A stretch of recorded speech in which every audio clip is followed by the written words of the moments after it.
Have you ever wondered how much of your suffering comes not from who you are, but from the way you have learned to see yourself? Perhaps you have spent years carrying an image in your mind of the person you believe yourself to be.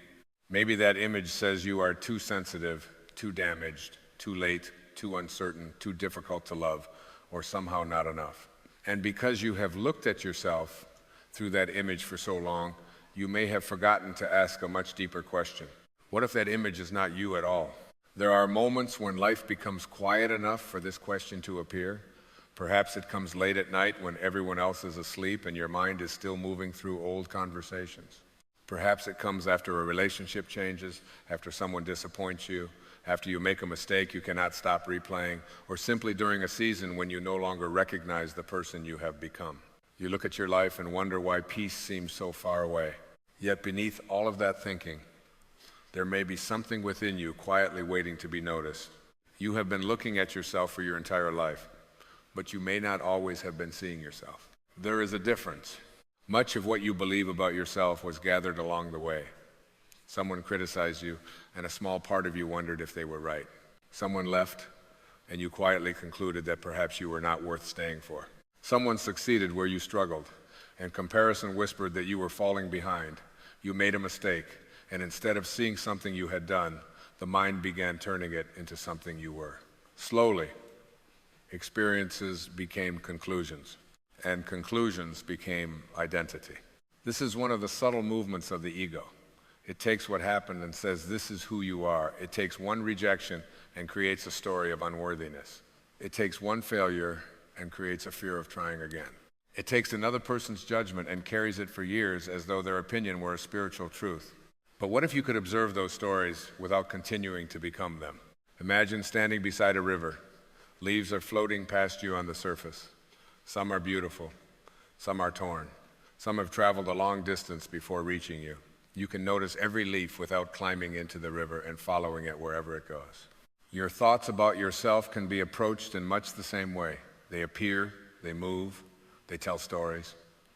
But the awareness noticing them is deeper than the stories themselves. You may notice the thought, I am not enough. And instead of fighting it or believing it, perhaps you simply become curious.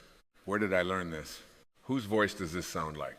Why have I carried it for so long? And most importantly, who is the one noticing this thought? That final question can quietly open a door. If you can observe the voice telling you that you are inadequate, then perhaps you are not that voice. If you can notice fear moving through you, perhaps you are more than the fear. If you can witness an old wound becoming activated, perhaps your deepest identity is not the wound itself. There is something within you that has been present through every season of your life. It was there before the disappointment. It was there before the comparison. It was there before you learned to seek approval and before you became afraid of losing it. Beneath the changing circumstances, beneath the roles you play and the labels you carry, there is a quiet presence that does not need to prove itself. You may call it awareness. You may call it spirit. You may call it your true self or the presence of the source within you. The name matters less than the experience of becoming still enough to recognize it. Think of the sky on a stormy day. Clouds may cover everything. Thunder may make the whole world feel unsettled. Yet the sky itself has not disappeared. The clouds are happening within it. Eventually they move. Your fear is a cloud. Your regret is a cloud. The judgment you have carried about yourself is a cloud. Even the identity you have spent years defending may be a cloud. And perhaps healing begins when you stop confusing the passing weather with the vastness of the sky. This does not mean pretending your pain never happened. It does not mean denying mistakes or avoiding responsibility. Spiritual awareness is not an escape from being human. It may actually allow you to become more honest about being human, because you no longer need every mistake to become a verdict on your worth. You can say, I wish I had chosen differently, without saying, I am unworthy. You can recognize that someone hurt you without allowing that wound to determine the rest of your life. You can acknowledge that you are uncertain without deciding that uncertainty means you are lost. There is tremendous gentleness in this shift, and perhaps this is the perspective you have been searching for. Not a more flattering image of yourself, not another identity to replace the old one, not a collection of positive statements used to cover wounds you are afraid to look at. Something deeper is possible. You can begin looking at yourself without the constant filter of judgment. You can begin seeing yourself through love. Love does not say that everything you have done was perfect. Love simply refuses to reduce your entire being to your most painful moments. Love understands that a tree is not condemned because winter has taken its leaves. It recognizes the life still moving quietly beneath the surface. Maybe there are places within you that have been living through a long winter. Maybe you became tired of trying to please everyone. Maybe you have spent years comparing your path with someone else's. Maybe you still carry guilt about something you cannot change. Maybe you are afraid that too much time has passed and that the person you hope to become has somehow slipped away. But what if you were never meant to become that imagined person? What if the invitation was always to remember something much simpler? There is a self beneath the striving. There is peace beneath the noise. There is love beneath the fear. And there is a presence within you that has never asked you to earn the right to belong to life. As you begin to notice that presence, your relationship with yourself can slowly change. And when your relationship with yourself changes, something else becomes visible. Many of the battles you have been fighting may never have belonged to your true self at all. They may have belonged to an identity built from fear. And once you can see that identity clearly, you are ready to discover what lies beyond it. Once you begin to see that the identity you have been defending may not be your deepest self, another question naturally appears. If I am not all of these fears, judgments, memories, and labels, then why do they feel so real? Perhaps because you have practiced them for a very long time. The ego does not usually arrive as something obvious. It rarely announces itself and says, I am about to create unnecessary suffering for you. It appears much more quietly. It appears as the need to be right, the need to be approved of, the need to know what will happen next, the need to compare your life with someone else's, the need to protect an image of yourself, the need to control how other people see you, how they treat you, and sometimes even how they feel about you. And underneath so many of these needs is fear. Fear that you are not enough. Fear that something will be taken away. Fear that you will be rejected. Fear that life will not unfold according to the picture you have created in your mind. When you live from this place, you can become exhausted without understanding why. You may wake up in the morning already negotiating with life. You want certain people to behave differently. You want the past to have happened differently. You want the future to give you reassurance before you are willing to trust it. You want yourself to be different from who you are in this moment. There is a constant argument taking place inside. And perhaps one of the gentlest things you can realize is that peace does not require you to win this argument. Peace may begin when you stop participating in it. Consider how often the mind compares. You see someone who seems happier, more confident, more loved, more certain of their direction, and suddenly your own life feels smaller. Nothing about your life changed in that moment. The room around you is the same. Your breath is still moving. The people you love still exist, yet one comparison can change your entire emotional experience. Why? Because the ego does not simply observe difference. It assigns value to difference. It says they are ahead, so you must be behind. They are admired, so you must be invisible. They found their path, so you must have missed yours. They seem peaceful, so there must be something wrong with you. But life may not be asking you to compete with another person's season. A tree does not look across the forest and become ashamed because another tree is taller. A rose does not apologize because it does not bloom like a lotus. Nature seems to understand something the human ego often forgets. Expression does not require comparison. You have your own unfolding. There may be experiences that have taken longer than you expected. There may be dreams that changed. There may be relationships you thought would last forever that ended before you were ready. There may be years you look back upon and wish you had lived differently. Yet comparison takes these experiences and turns them into evidence against you.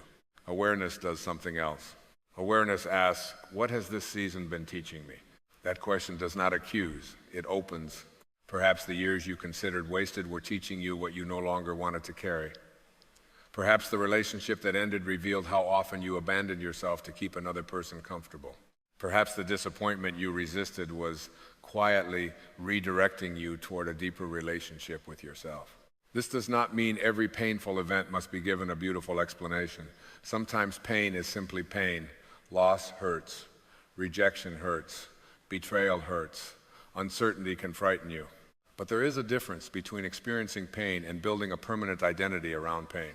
The ego often says, because this happened to me, this is who I am now. Awareness says, this happened, I can feel it, I can learn from it, and I can allow it to move through me without making it the definition of my being. Imagine holding a stone tightly in your hand. At first, the weight may seem small, but keep holding it for hours, days, years, and the hand begins to ache. Eventually, you may forget that the pain is connected to what you are gripping. You simply know that you hurt. Many emotional burdens are like this. You may still be holding something someone said 20 years ago. You may still be holding the moment someone chose another person over you. You may still be holding the shame of a decision made by a younger version of yourself who did not possess the understanding you have today. And because you have carried it for so long, letting go can feel strangely uncomfortable. The burden has become familiar. You may even wonder who you would be without it. This is another subtle attachment of the ego. It can become attached not only to pleasure and success, but also to suffering. It can say, I am the one who was betrayed. I am the one nobody understood. I am the one who always has to struggle. I am the one who never gets what I need. These stories may contain real experiences, but when repeated for years, they can become walls around the heart. The invitation is not to deny the story. It is to stop asking the story to tell you who you are. There is a freedom in being able to say, yes, this happened to me, but it does not contain all that I am. This is where awareness becomes so important. Awareness is not another task you must perform perfectly. It is simply the willingness to notice what is happening within you before automatically becoming it. Suppose someone you love does not respond to you in the way you hoped. Perhaps they seem distant. The ego may immediately begin creating meaning. They don't care. I must have done something wrong. They are going to leave. I am always the one who cares more. Within minutes, you are no longer responding to what actually happened. You are responding to an entire story created around what happened. But imagine becoming still for a moment. You notice the tightness in your chest. You notice the fear. You notice the mind searching for explanations. And instead of judging yourself for feeling anxious, you gently say inwardly, fear is here. Not I am fear. Simply fear is here. That tiny difference contains enormous space. When you say I am afraid, fear can become your identity. When you recognize there is fear moving through me, you remember that something larger is witnessing it. You become the sky again rather than the cloud. This awareness does not necessarily make every uncomfortable emotion disappear. That is not its purpose. The purpose is freedom from unconscious identification. You no longer need to obey every thought simply because it appeared. You no longer need to believe every judgment simply because it sounds familiar. You can notice the voice saying, you are going to fail, and allow it to pass. You can notice the voice saying, they must approve of you, and choose not to surrender your peace to it. You can notice the voice saying, you should have figured everything out by now, and perhaps even smile gently at how desperately the mind wants life to follow a schedule. This becomes especially important in people-pleasing. Perhaps you learned very early that being loved meant being agreeable. You became skilled at reading the room. You sensed what others wanted before they said it. You learned when to remain quiet, when to say yes, when to hide your disappointment, and when to become whatever version of yourself seemed easiest for others to accept. For a while, this may have felt like love. But slowly, resentment appeared. You gave and gave, yet somewhere inside you felt unseen. You wanted people to appreciate your sacrifices, perhaps without realizing that you had been sacrificing something no relationship should require you to abandon, your honest relationship with yourself. Then one day, you become tired, and the ego may tell you there are only two choices: continue pleasing everyone or become selfish. But perhaps there is another possibility. You can love without abandoning yourself. You can be kind without needing everyone to understand you. You can say no without making another person wrong. You can allow someone to be disappointed without turning their disappointment into evidence that you have failed. This is not withdrawal from love.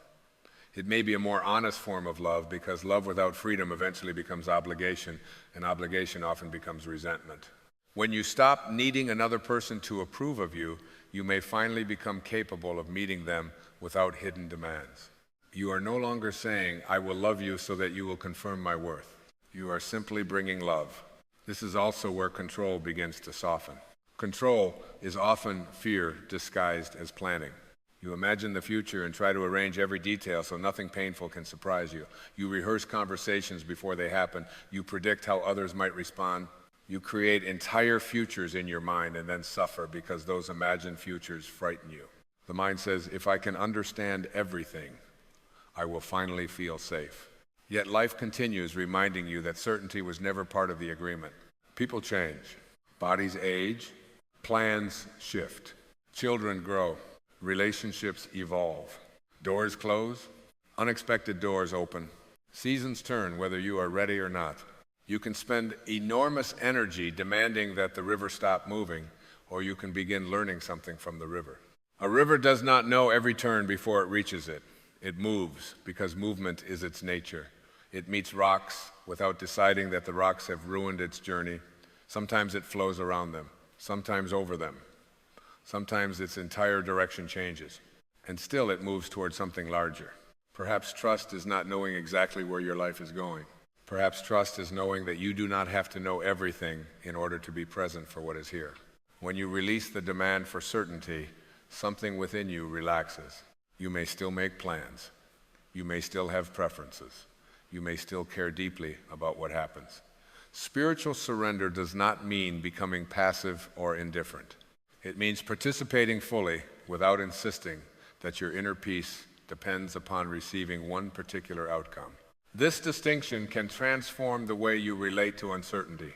Instead of asking, how can I make sure nothing goes wrong, you might ask, can I trust myself to meet life as it comes?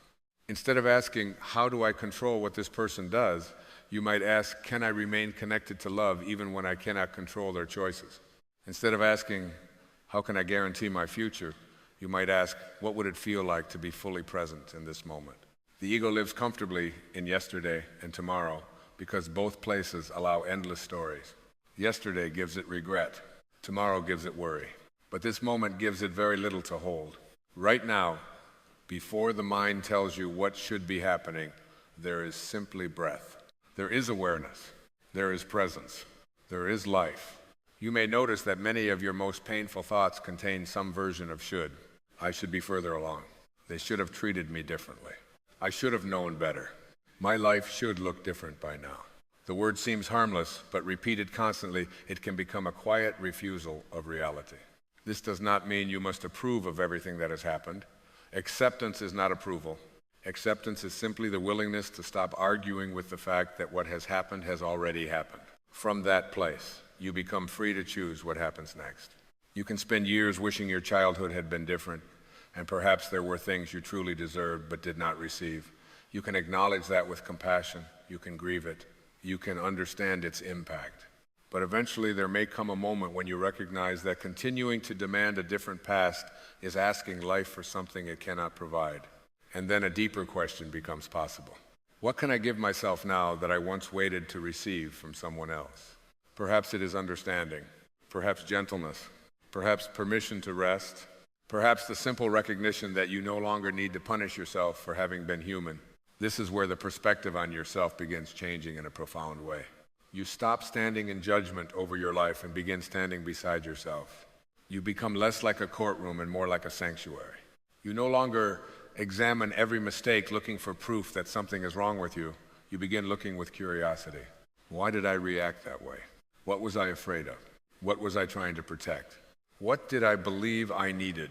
What is this experience inviting me to understand? Curiosity creates space where condemnation once lived. And in that space, compassion can grow.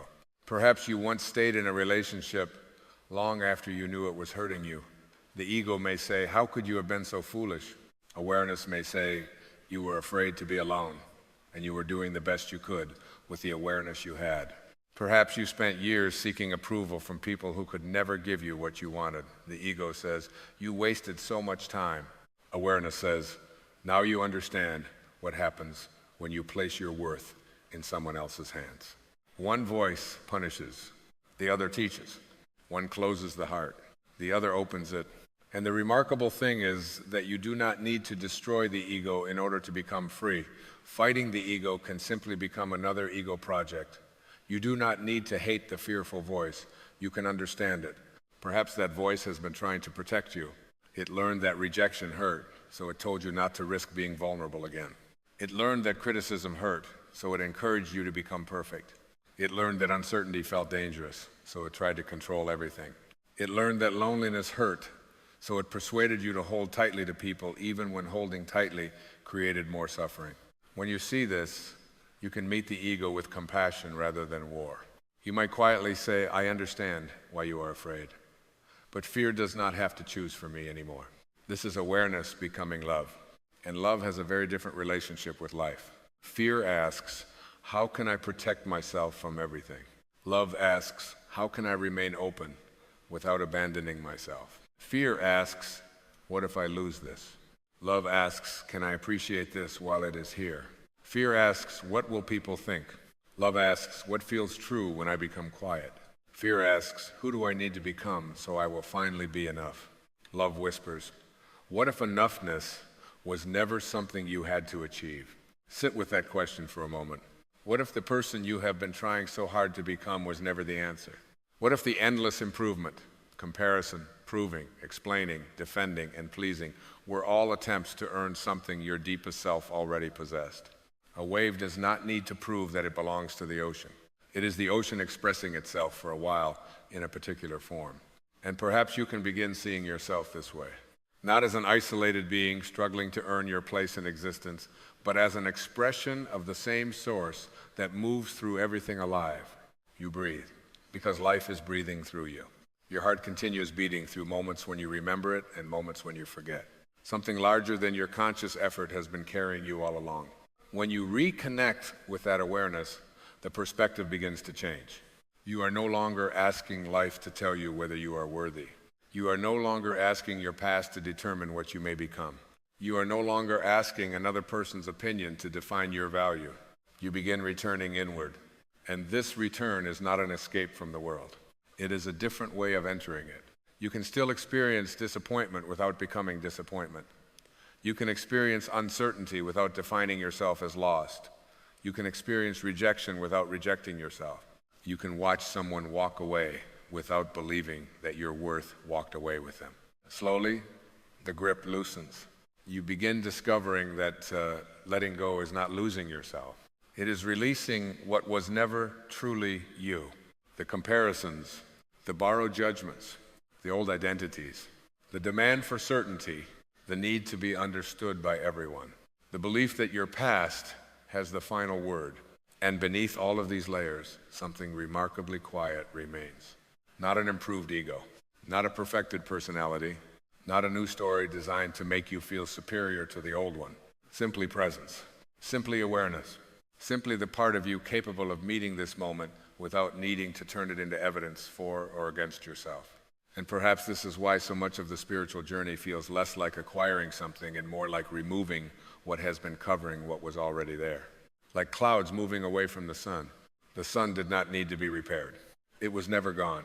You simply could not see it clearly. And as the clouds of judgment, comparison, control, and fear begin to move, you may discover something you have been searching for in places that could never permanently provide it. You may discover that beneath the person you thought you had to become, there has always been a self waiting not to be improved, but to be remembered. And remembering that self brings you to the next part of the journey, because seeing beyond the ego is only the beginning. Once you recognize what you are no longer willing to carry, you are invited into something deeper. Forgiveness for the person you have been, surrender to the life that is here, and a return to the love from which you were never truly separate. When you begin to recognize what you are no longer willing to carry, you may discover that letting go is not always as simple as deciding to let go. There are memories that still tighten the body. There are names that still awaken old emotions. There are moments from years ago that can suddenly feel as though they happened yesterday. And sometimes the person you find most difficult to forgive is not someone else. It is the person you once were. Perhaps this is where returning to your true self becomes more than an idea. It becomes a practice of meeting yourself differently. Think for a moment about a decision you still regret. Maybe you trusted someone who eventually hurt you. Maybe you remained silent when you wish you had spoken. Maybe you spoke from anger and wounded someone you loved. Maybe you stayed too long, left too soon, ignored what you knew, or simply made a choice that you would never make with the awareness you possess today. The mind can return to these moments again and again. It imagines different conversations and different endings. It asks why you did not know then what you know now. But perhaps that question contains its own answer. You did not know then what you know now. The person standing in that past moment did not have today's perspective. That version of you had different fears, different wounds, different needs, and a different level of awareness. You can learn from that person without continuing to punish them. Forgiveness may begin there. Forgiveness is sometimes misunderstood as saying that nothing mattered. But perhaps forgiveness is not about making the past acceptable. Perhaps it is about refusing to make the past your permanent home. Imagine carrying an old photograph everywhere you go. The photograph captures one painful moment. Every morning you look at it and say, "This is my life." Yet outside the window, seasons have changed. New light has arrived. The world has continued moving.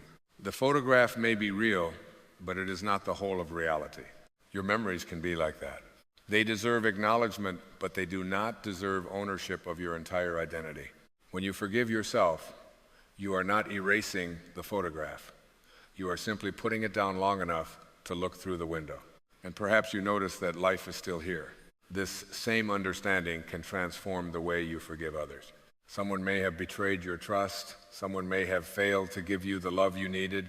Someone may have judged you, abandoned you, misunderstood you, or treated you in ways you would never choose to treat another person. The ego often believes that resentment protects you. It says, "If I remain angry, I will never allow this to happen again." But anger held for years does not remain connected only to the person who caused it. It begins living in the one who carries it. You replay the conversation. You imagine what you should have said. You wait for an apology that may never come. And without realizing it, someone who is no longer present can continue occupying a room within your mind. Forgiveness can be the decision to reclaim that room. You do not need to invite the person back into your life. You do not need to remove healthy boundaries. You do not need to call harmful behavior loving. You simply stop requiring another person to change before you allow yourself to be free. There is something profoundly peaceful about recognizing that your healing does not need permission from the person who hurt you. Perhaps they will understand one day. Perhaps they will not. Perhaps they will apologize. Perhaps they never will. But your peace does not have to wait outside their door. You can begin bringing it home. And when you do, forgiveness becomes less about them and more about the space you wish to create within yourself. A garden cannot continuously hold yesterday's dead leaves and still have unlimited room for new growth. The leaves were once part of the garden. They belonged to a season. They may even have nourished the soil. But eventually nature releases them. You, too, have seasons. There are relationships that belong to who you once were. There are beliefs that protected you when you were younger but now restrict you. There are dreams you once needed that no longer feel true. There are identities that carried you through difficult years and now feel too small for the awareness emerging within you. Letting go does not mean those things were mistakes.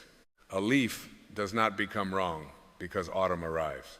Perhaps you can honor what something was without demanding that it remain forever. This is especially important when life changes in ways you did not choose. You may lose a relationship. A role may end. Your children may grow and need you differently. Your body may begin changing with age. A future you imagined may no longer be available. The ego can experience these changes as a threat because it builds identity around form. I am this role. I am this relationship. I am this body. I am needed in this particular way. I know who I am because my life looks like this. Then life changes the form, and suddenly you wonder who you are. But what if life is not taking your true self away? What if it is revealing that your true self was never contained by the form? The ocean remains the ocean even as its waves rise and disappear. The shapes change endlessly, but the essence remains.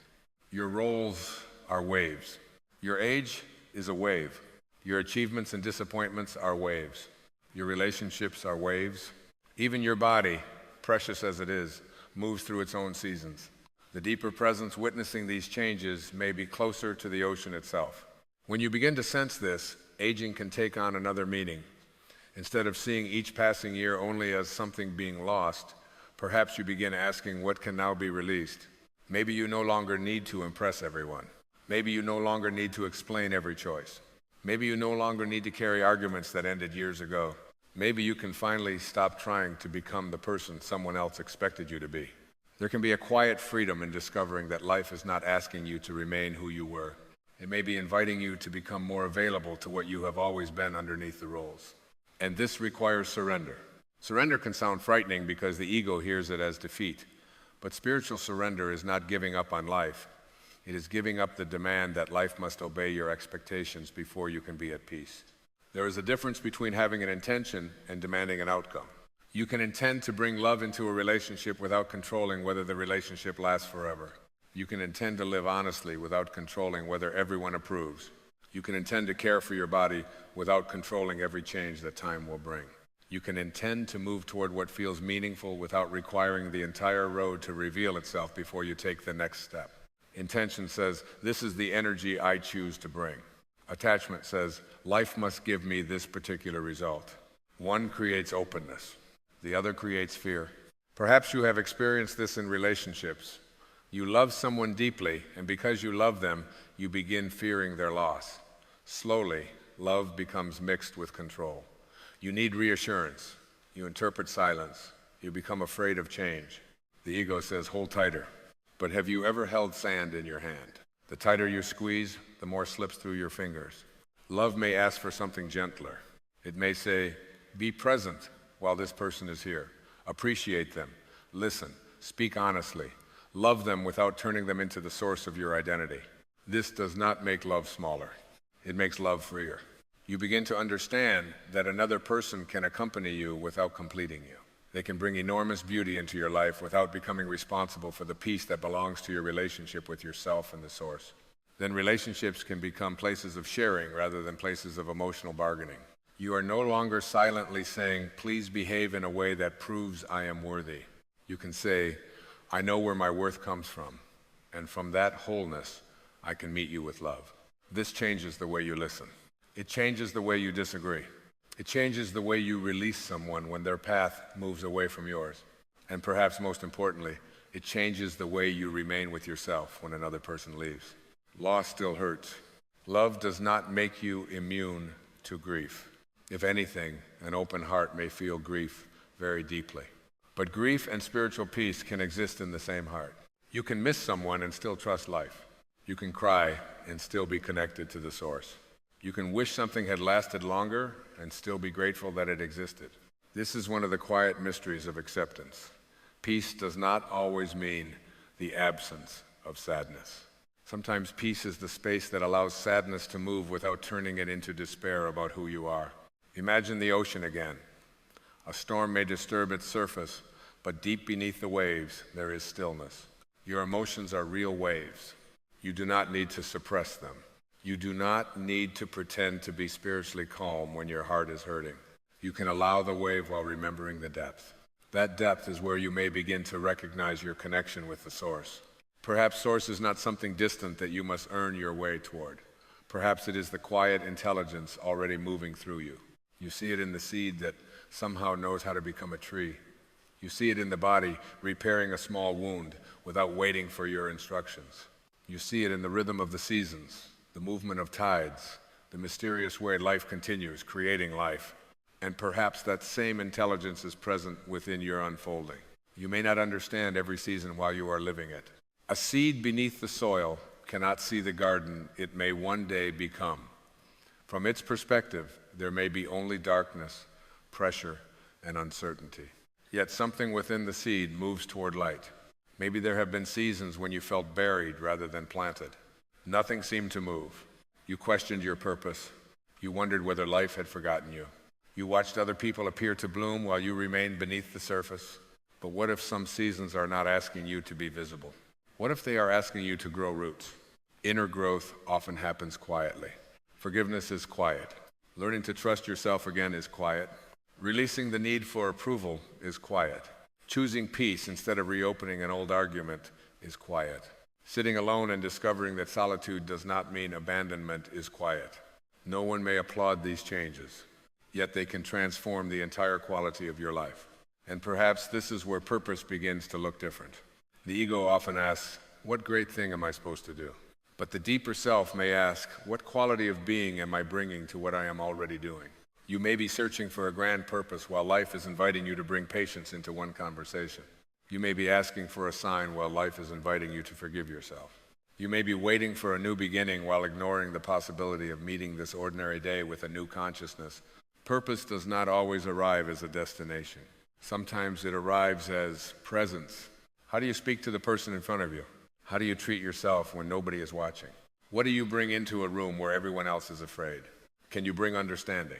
Can you bring gentleness? Can you listen without immediately preparing your defense? Can you allow another human being to be imperfect without making their imperfection responsible for your inner state? These may seem like small things, but a peaceful consciousness touches everything it meets. A lamp does not need to announce that it is giving light. It simply shines because light is what it carries. Perhaps your deepest intention can become something equally simple. Not, how can I prove my worth? But how can I remember love here? When anxiety appears, can you remember love? When someone misunderstands you, can you remember love? When the mirror shows you an older face, can you remember love? When a plan fails, can you remember love? When you make a mistake, can you remember love? This does not mean forcing yourself to feel loving every moment. It means remembering that fear does not have to be the only perspective available. You can pause. You can breathe. You can notice the old reaction arriving.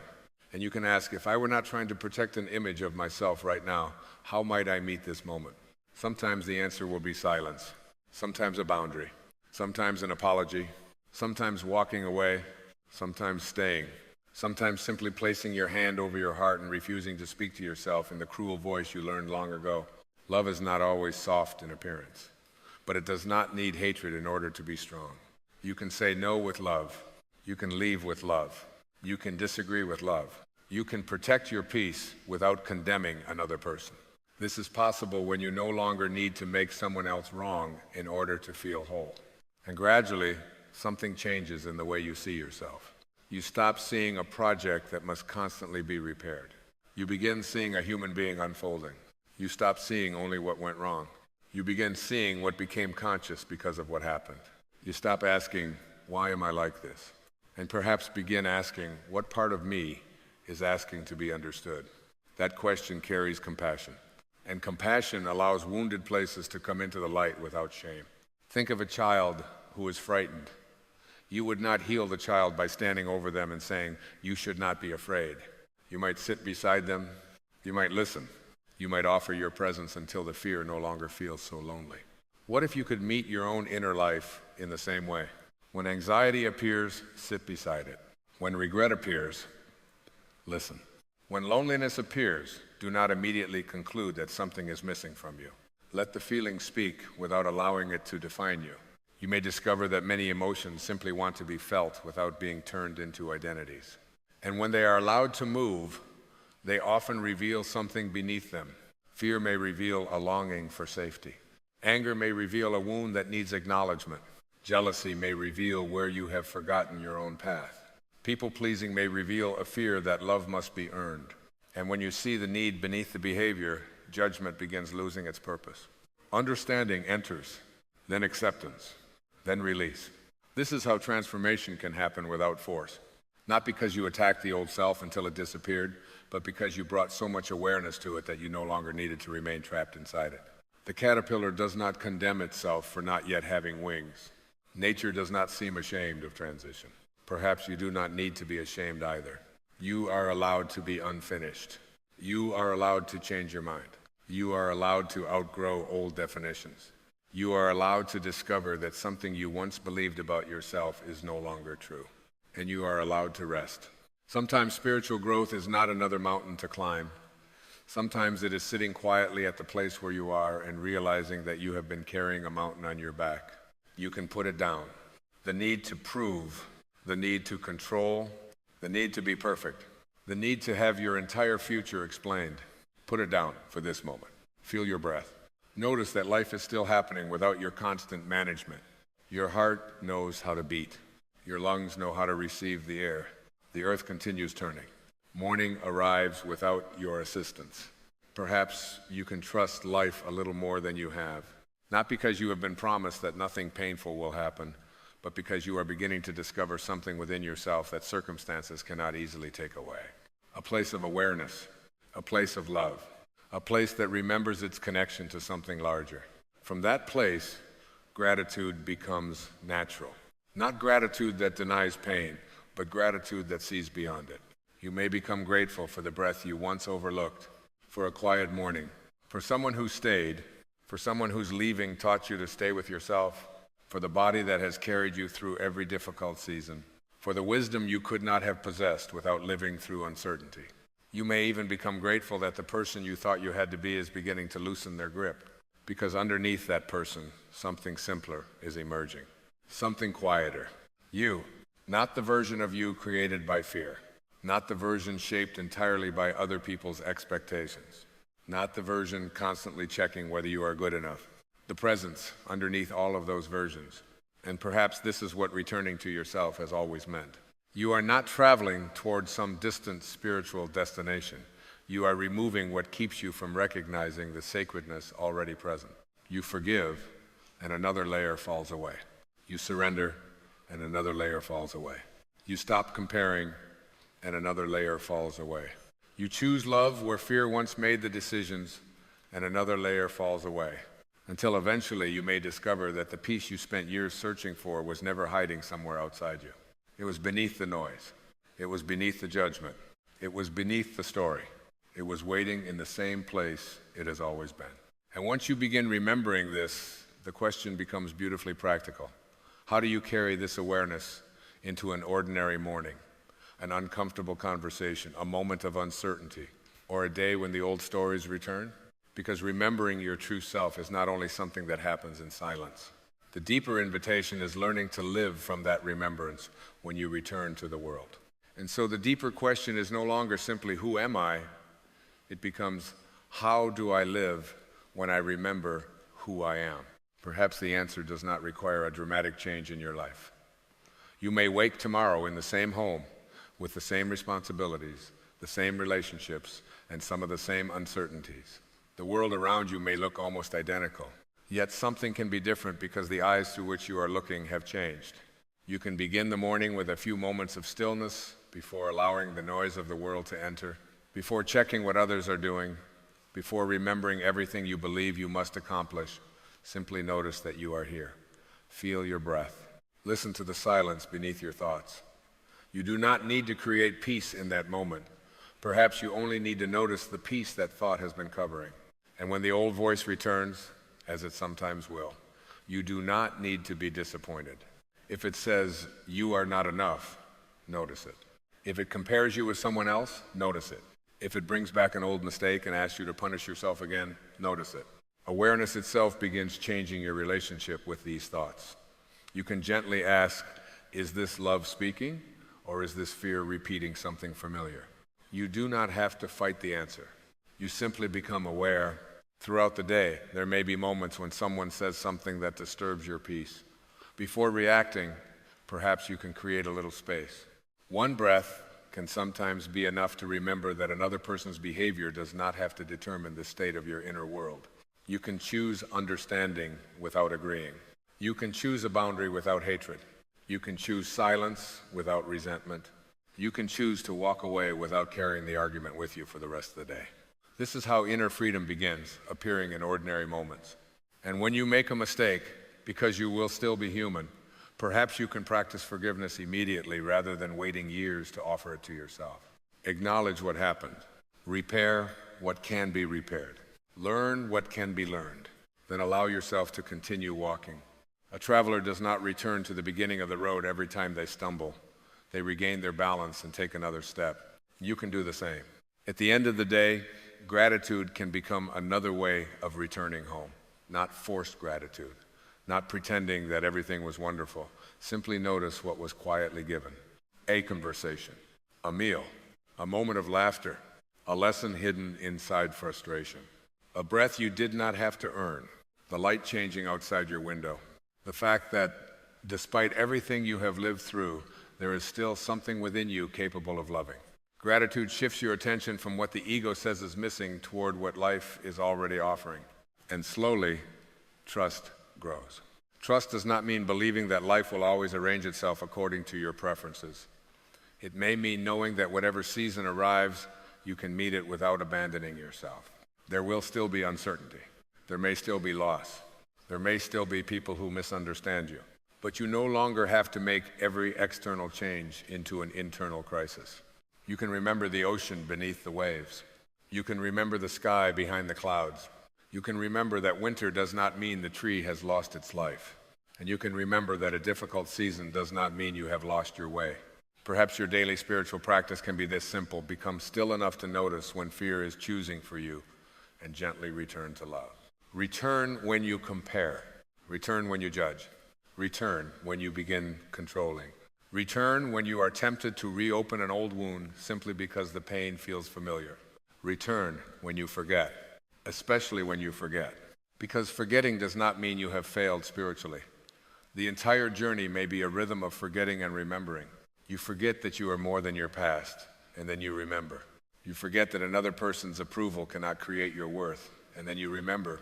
You forget that you cannot control everything, and then you remember the river. You forget that you are connected to something larger, and then a quiet morning, a tree moving in the wind, a moment of unexpected kindness, or the simple rhythm of your breath brings you home again. Maybe this is what living in harmony with the source feels like. Not perfection, not constant serenity, not escaping the human experience. It is a willingness to keep returning to the place within you where love is stronger than fear. And from there, your perspective on yourself becomes gentler. You look back at the younger versions of you and no longer ask why they were not wiser. You thank them for carrying you this far. You look at who you are today and stop demanding that this person be finished. You allow yourself to unfold. And when you look toward the future, perhaps you no longer see a distant version of yourself who will finally deserve peace. Peace becomes available now, not because everything has been resolved, but because you are no longer asking everything to be resolved before you allow yourself to be whole. You were never merely the frightened image in your mind. You were never only the wound. You were never only the mistake, the rejection, the relationship that ended, the years you regret, or the judgment someone placed upon you. Those things became part of your story. But you are the awareness that can now hold that story with compassion. You are the presence capable of forgiveness. You are the consciousness capable of choosing again. And perhaps somewhere beneath all the identities you have accumulated, you are still connected to the same loving source from which life itself emerges. You do not have to become worthy of that connection. You only have to remember. So perhaps tonight or tomorrow morning, find one quiet moment and ask yourself a different question. Not what is wrong with me, not why am I not further ahead, not even who should I become. Ask instead, what remains when I stop judging who I am? Then become quiet enough to listen. Perhaps no words will come. Perhaps there will only be stillness.